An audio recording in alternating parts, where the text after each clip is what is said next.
US President Donald Trump on Monday warned Syria and its allies Iran and Russia not to launch what he described as a reckless attack on Idlib. Trump, in a tweet message, warned that hundreds of thousands would be killed if Idlib, which is the last stronghold of the terrorists, is attacked. His warning comes as Russia, along with the Syrian army, have made huge efforts to create humanitarian corridors before the offensive. An offensive that will all but confirm Syria's victory against the terrorists in the 7-year war in the country.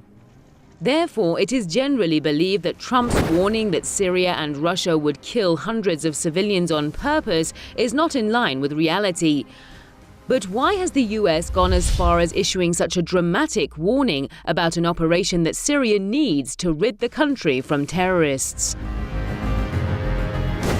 Supported these mercenaries, these are not rebels, who have been at war against Syria for quite some time. And this is the last stand. A lot of these individuals that are in Idlib province now are the ones that have surrendered in other provinces around the country. Even many from Aleppo that surrendered ended up in Idlib. It was a safe haven given to the people who surrendered. And this safe haven has been unfortunately used to rebuild forces and continue terrorist activities. So these individuals were already given a chance. And now that it is the last stand for the American and their allies supported terrorists, the Americans are saying, hey, don't wipe out our final resources in the area. And I think what's happening is the Americans are seeing it as their last push in order to obviously make a statement and finally final try, I should say, to overthrow Assad. I don't think they'll be successful.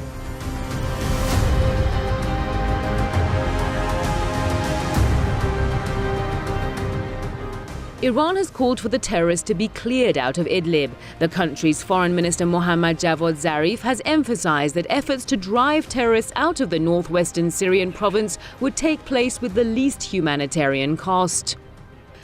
He also rejected Trump's warning that the Idlib offensive would be a humanitarian mistake and said the US president wants to take advantage of the situation in Idlib for his own foreign policy goals. Russia has also rejected Trump's warning and said Idlib, which it described as a nest of terrorism, needed to be liberated so that peace could be restored to Syria. The current signs show that Syria is closer more than ever to the end of a 7-year war with the terrorists. Unless US allies have other plans in mind to prevent a victory. Israel has for the first time admitted that it supported these so-called rebels or terrorists in the occupied Golan Heights. Will it continue to support these terrorists to continue to destabilize Syria? And what about Saudi Arabia? Will the regime there continue its support of terrorists? Terrorists and the mercenaries that were hired by the West that have settled in Idlib, and these individuals are basically the last stand for the West and certainly the final battle for Syria.